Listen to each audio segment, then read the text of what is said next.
After George Floyd's death, the left erupted in rioting and looting. The summer of love was really a summer of rage. $1 billion in damages, at least 25 people dead. But after a man of faith, honor, and patriotism was assassinated in broad daylight, our people prayed and cried. Here to discuss is Vivek Ramaswamy, Ohio gubernatorial candidate, a friend of Charlie's. Vivek, what does this difference in reactions tell you?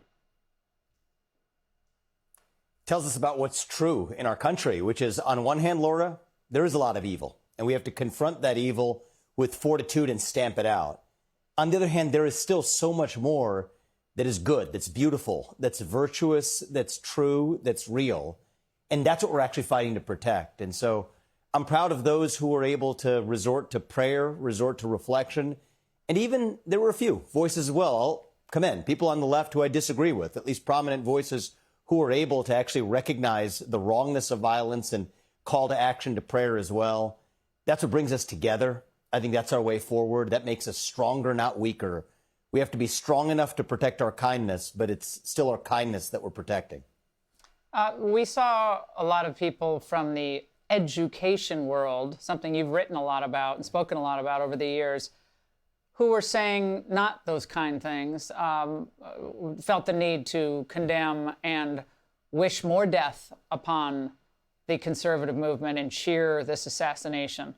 What should the reaction of university presidents be when those posts are discovered and alumni and so forth are alerted to them, especially for state universities? Look, I think at minimum, they ought to at least shine a light on this is not how we behave and this is not who we are. And I hope they have the courage to do that. But you bring up universities, Laura, and there's a different dimension of this I want to talk about. Obviously, Charlie showed up on university campuses. I was there with him at many of them. And I worry about the effect that this week's assassination is going to have on a generation of young Americans who gained conviction in the last few years to say that, you know what, if you have conservative viewpoints, you felt suppressed during the peak of wokeness and the aftermath of George Floyd. You felt suppressed, but now it's okay to speak your mind in the open. And then to see this assassination, what that does to the psychology of that generation, I really worry about. I mean, I'm a millennial. In my generation, we had our version of this in the 2008 financial crisis.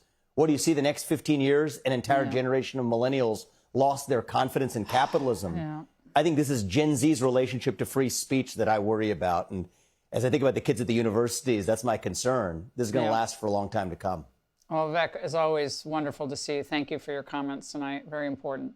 Hey, Sean Hannity here. Hey, click here to subscribe to Fox News YouTube page and catch our hottest interviews and most compelling analysis. You will not get it anywhere else.